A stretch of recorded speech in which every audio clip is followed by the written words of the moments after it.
Baik, selamat malam. Saya Cesaryo dari pihak Kusmayadi. Pada kesempatan kali ini saya akan mempresentasikan tugas akuntansi keuangan menengah pertama, chapter 8. Berikut soalnya. Soal yang pertama yaitu exercise 8.3. Asumsikan bahwa dalam audit tahunan Webber AG pada 30 Desember 2019, Anda menemukan transaksi berikut mendekati tanggal penutupan. Yang pertama, mesin khusus yang dibuat sesuai pesanan untuk pelanggan selesai dan dipisahkan secara khusus di bagian belakang ruang pengiriman pada tanggal 31 Desember 2019. Pelanggan ditagih pada tanggal tersebut dan mesin dikeluarkan dari persediaan meskipun dikirim pada tanggal 4 Januari 2020. Yang kedua, barang dagangan seharga 2.800 euro telah diterima pada tanggal 3 Januari 2020 dan faktur pembelian terkait dicatat pada tanggal 5 Januari. Faktur tersebut menunjukkan bahwa pengiriman dilakukan pada tanggal 29 Desember 2019 kepada FOB. Yang ketiga, kotak pengepakan yang berisi produk seharga 3.400 euro berdiri di ruang pengiriman saat inventaris fisik diambil. Itu tidak termasuk dalam inventaris karena ditandai tahan untuk instruksi pengiriman. Investigasi Anda mengungkapkan bahwa pesanan pelanggan tertanggal 18 Desember 2019, tetapi casing telah dikirim oleh pelanggan ditagih pada 10 Januari 2020. Produk tersebut adalah barang stok klien Anda. Yang keempat, barang dagangan seharga 720 euro diterima pada 28 Desember 2019 dan faktur tidak dicatat. Anda menemukan di tangan agen pembelian ditandai bahwa pada consignment. Yang kelima, barang dagangan diterima pada 6 Januari 2020 seharga 680 euro dimasukkan ke dalam jurnal pembelian pada 7 Januari 2020. Faktur menunjukkan pengiriman telah dilakukan FOB, gudang pemasok pada tanggal 31 Desember 2019. Karena tidak ada di tangan pada tanggal 31 Desember, maka tidak termasuk dalam persediaan. Pada soal ini kita diinstruksikan untuk dengan asumsi bahwa setiap jumlah adalah material, menyatakan apakah barang dagangan harus dimasukkan dalam inventaris dan berikan alasan Anda untuk keputusan Anda atas setiap item. Yang pertama, konteks yang pertama itu termasuk inventaris klien karena hak atas barang dagang berpindah ke pelanggan hanya ketika barang tersebut dikirim. Yang kedua, tidak termasuk inventaris karena pengiriman tidak terjadi pada 3 Januari 2020 melainkan 29 Desember 2019. Yang ketiga, termasuk dalam inventaris produk milik Webber AG pada 31 Desember 2019 dan pengiriman pada tanggal 10 Januari 2020. Yang keempat, tidak termasuk inventaris karena barang yang diterima secara consignment tetap menjadi milik pengirim. Yang kelima, sertakan dalam inventaris. Di bawah ketentuan faktur, hak atas barang disahkan saat barang dikirim. Soal yang kedua, exercise 8.9. Berdasarkan tabel ini, kita diinstruksikan untuk yang pertama, dengan asumsi bahwa catatan persediaan periodik disimpan, hitung persediaan pada tanggal 30 April menggunakan metode FIFO dan biaya rata-rata atau average. Yang B, dengan asumsi bahwa catatan persediaan perpetual disimpan dalam unit dan dolar, tentukan persediaan pada tanggal 30 April menggunakan FIFO dan average. Yang C, dalam periode inflasi, metode persediaan manakah, FIFO atau average yang akan menunjukkan pendapatan bersih tertinggi. Berikut yang pertama, yang A, ada FIFO. Jumlah unit sebesar 500 yang masing-masing harganya sebesar 6,79 dolar. Sehingga totalnya jadi 3.395 US dollar. Kemudian adapun 300 unit yang harganya masing-masing 6,6 dolar, sehingga total biayanya sebesar 1.980, sehingga total FIFO sebesar 5.375. Berikut ada average cost. Average cost dapat dari total cost dibagi total unit, di mana total cost sebesar 33.655 dolar didapat pada tabel ini tersebut, sehingga dibagi total unit sebesar 5.300. Maka rata-rata cost per unitnya sebesar 6,35 dolar. Maka average cost pada parameter ini sebesar 800 unit dikali dengan 6,35 US dollar. Sudah besar, sehingga mendapatkan total sebesar 5.080 US dollar.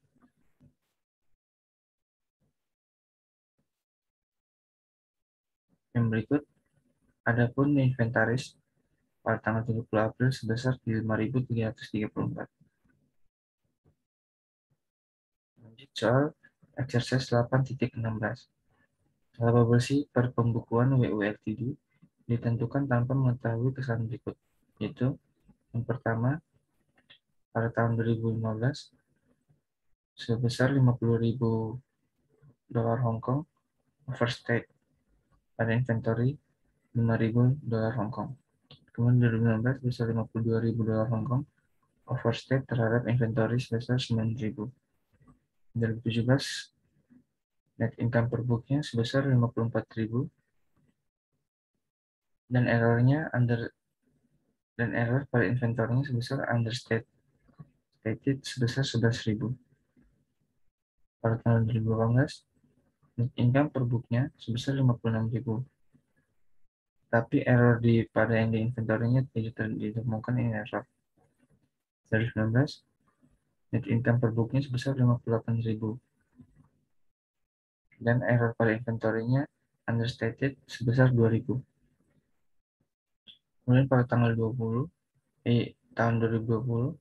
net income per booknya sebesar 60.000 dan overstated sebesar 10.000. Pada soal ini kita diinstruksikan untuk menyiapkan lembar kerja untuk menunjukkan angka laba bersih yang disesuaikan untuk setiap 6 tahun setelah perhitungan kesalahan persediaan. Berikut worksheet-nya, di mana pada tahun 2012 terjadi overstatement sebesar 5.000 pada net income 50.000 dolar, sehingga net income yang benar adalah 45.000. Kemudian pada 2016 ditambahkan overstatement sebesar 55.000 dan deduk overstatement sebesar 9.000 terhadap 52.000 US dollar, sehingga correct net income-nya sebesar 48.000. Lanjut pada tahun 2017, correct net income-nya sebesar 74.000 didapat karena net income itu ditambah dengan overstatement sebesar 9.000 dan ditambah dengan understatement sebesar 11.000. Dan lanjut pada tahun 2018, net income yang sebesar 56.000 dideduk understatement 1 Januari sebesar 11.000. Maka correct net income yang benar adalah 45.000. 2019 sebesar 58 dolar Hong Kong ditambah dengan 2.000 dari at understatement Desember 31, sehingga net income yang benar sebesar 60.000. Kemudian pada tahun 2020 net income sebesar 60.000 dikurang 2.000 deduct understatement 1 Januari. Sehingga correct net income bisa 48.000. Soal yang berikut, problem 8.8. Dari tabel ini, informasi yang ditemukan pada kartu inventaris detail untuk Slatkin Inc. untuk bulan pertama operasi. Dari data tersebut, kita diminta untuk menghitung persediaan akhir pada masing-masing basis. Asumsikan bahwa catatan persediaan perpetual disimpan dalam unit saja. Itu yang pertama ada FIFO, LIFO, dan average. Kemudian, dia disuruh menunjukkan hitungan persediaan akhir dalam 1, 2, dan 3, yaitu FIFO, LIFO, dan average.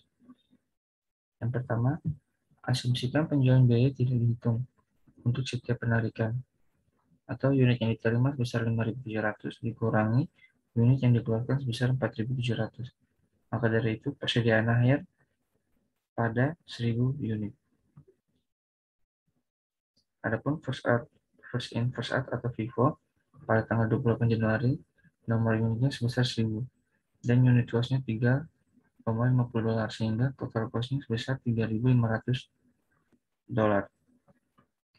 Yang kedua ada LIFO pada tanggal 2 Januari, jumlah unitnya sebesar 1.000 dikali dengan unit costnya sebesar 3 sehingga total costnya menjadi 3.000. Yang keempat, average cost-nya. Pada average cost ini, average cost per unit didapat dari $18.840 itu yang dibagi dengan total jumlah unit yang tersedia sebesar $3,31 satu unit. Sehingga cost pada inventory tanggal 31 Januari sebesar 1.000 unit dikali $3,31 sehingga total cost-nya sebesar 3.310 US dollar. Kemudian bahwa ini adalah perhitungan untuk menentukan persediaan atas dasar ini diberikan di bawah ini. Sehingga inventory pada Januari 31 sebesar 3.350 dolar.